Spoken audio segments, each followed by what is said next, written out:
So, about that new Gundam show. It's pretty good, actually. It is genuinely good. But let's dive a bit deeper into that, shall we? The word rule is commonly associated with oppression and arrogant actions. I look at it as a way... For like a long time now, I've actually been wanting to make this video about the latest Gundam series, The Witch from Mercury. Now that the season is coming to a close and the spring anime season is about to end, Witch from Mercury is by far one of my favorite shows in like one of the past few years. Everything about this is just pretty fantastic. The visuals itself are great. The story is fantastic. You don't really need to watch pre-existing Gundam shows to understand this because it's its own self-centered story. It's pretty cool. It's pretty unique. One of the things that concern me about trying to make this video is how I was going to tackle the situation about the whole Gundam series. As for me, I'm relatively new to the Gundam series, but to the mecha series, I'm not too new because some of my favorite shows are 86, that has some type of mecha involved. Code Geass is also one of my favorite shows of all time. It has some type of mecha aspects, but not really, not as solely focused as some of the Gundam based shows such as Iron Blooded Orphans. I know that's a pretty popular Gundam show that's come on the past decade. I personally have not seen it. There's a lot of Gundam shows out there. I have not seen it.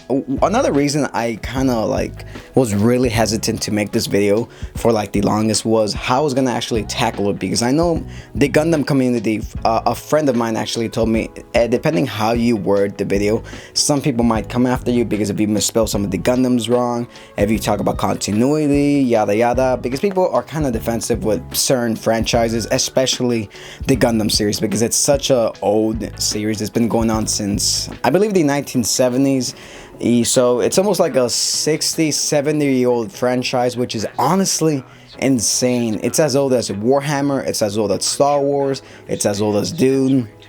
And with franchises this big and with so much lore, you kind of have to like tread carefully in waters, because there are people who are very defensive about this type of series, about this type of genre, about their favorite franchise. And I was thinking of making like an entire Gundam breakdown video, but that itself is way too convoluted, as the Gundam timeline is kind of a mess, if I'm being honest. I very much looked into it, but it's such a mess. There's like 3 different timelines, 12 different timelines, different dimensions.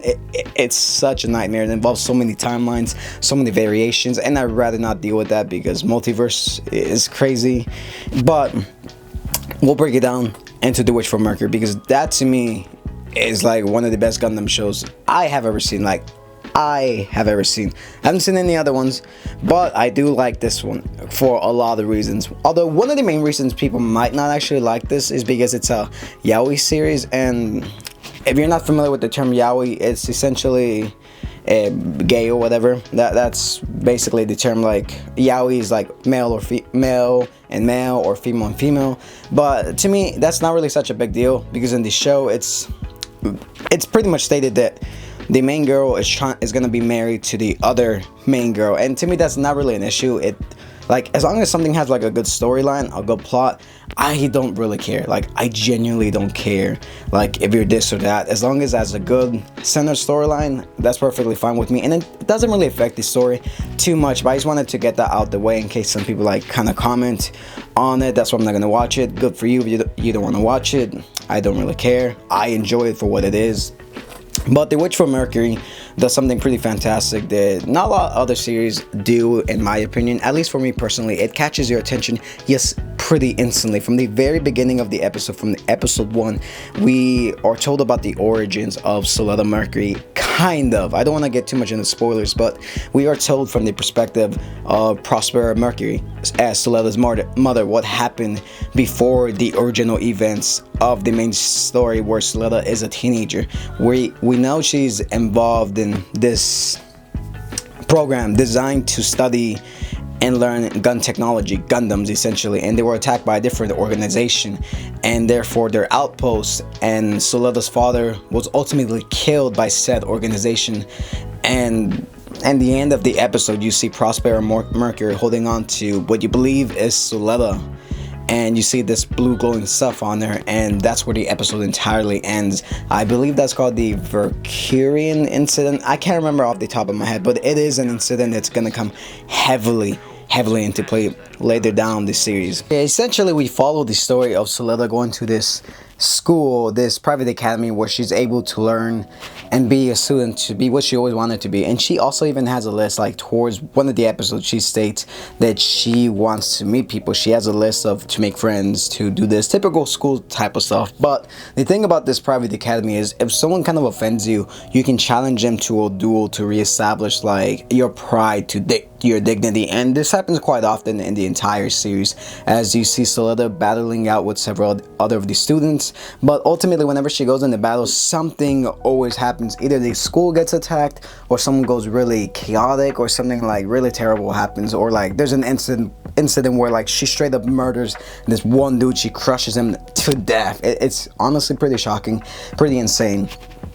And what's good about this series is that while it does follow the story of Soleta, we actually do get another character that's heavily introduced. That would be her bride, I'm gonna butcher this name, Miorine Rembrandt. Basically, she's the daughter of one of the CEOs who runs the school, or a CEO of a certain company. She's basically her. She's kind of stuck up. She's kind of like hesitant and a bit aggressive towards Soleta at first, but as the series continues to progress, they slowly continue to build a bond. A lot of things do happen between them that causes some friction. I don't want to spoil too much because obviously I want you guys to enjoy it, but seeing the chemistry between these two characters, how one is kind of not in the right state of mind while the other one is more creative, more analytical, is pretty interesting. You have this girl, as in Soleta, who's kind of like believes everything is calm, doesn't really understand the world because she was kind of nurtured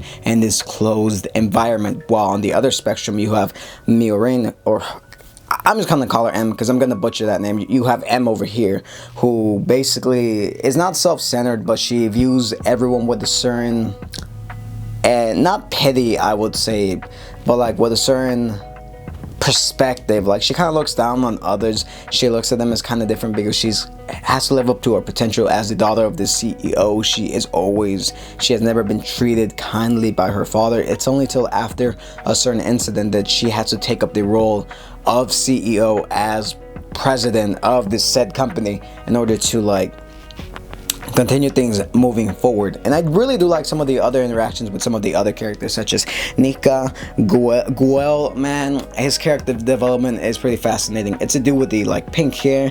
At one point I did my hair like that, but that's a different story. But yeah, Guel is a pretty fascinating character in my opinion, because we see him in the first half of this series where he's kind of like a dickhead, kind of like an asshole, and towards the end of the season we start to see more development from him, where he goes from being this asshole type of rich persona into this caring, lovable gentleman who truly cares for others' attention. He genuinely wants to help other people, and I really love seeing like that whole dynamic, seeing that whole evolution of this character, because to me he's by far one of my favorite. What I really love about this series is it solely focuses on like, besides Soleta and like her part out in space, you have the development between Earth and the other space colonies. Because in this series, in most mecha or most Gundam series, you guys know that war is always a thing. Not to be that guy, but war never changes. Not even in the far distant future where we have like giant robots battling out. You'd think we would learn peace by now, but